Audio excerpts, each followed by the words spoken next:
Have you ever wondered why it's easier to show compassion to others than yourself?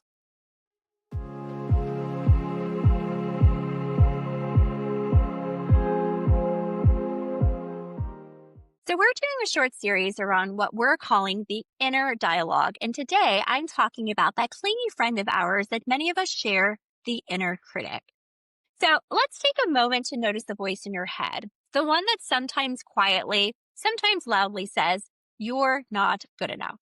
Now, maybe it shows up when you make a mistake or when you catch your own reflection in the mirror, or even when you're about to try something new.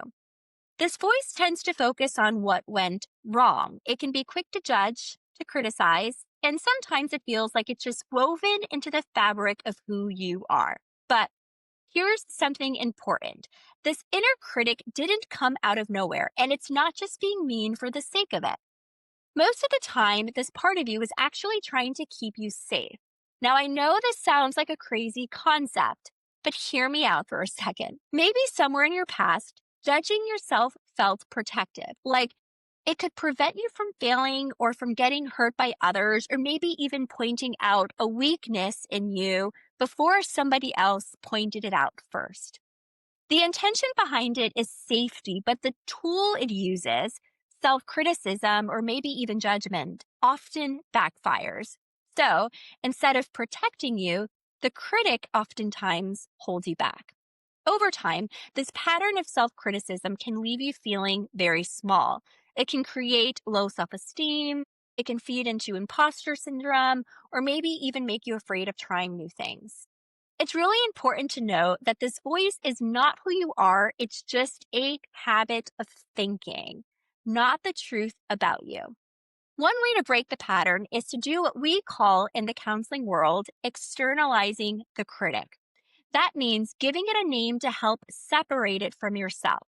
So maybe you decide to call it the worrier or negative Nancy or the old record, or maybe even something super simple like Bob. I don't know. But the point is, by giving it an identity, you start to see it as just one voice rather than the only voice. So here's an action you can take. The next time this critic speaks up, I want you to pause and gently acknowledge it. So you can try saying something like this: "I thank you for your concern, but I'm not going to listen to that right now." So you don't have to fight it, or you don't have to, you know, aggressively push it away. You just have to acknowledge it and then you just move forward. Remember, having an inner critic just means you're human. With awareness and practice, you give yourself the choice to respond with self compassion and not just criticism. You are so much more than that critical voice, and every step that you take with kindness towards yourself is a step towards growth. So, thanks for spending these few minutes with me today and for being open to this reflection. Every time you slow down to notice your inner dialogue, you're taking a meaningful step towards growth and self understanding. Remember, the way that you speak to yourself matters. And as always, keep reflecting.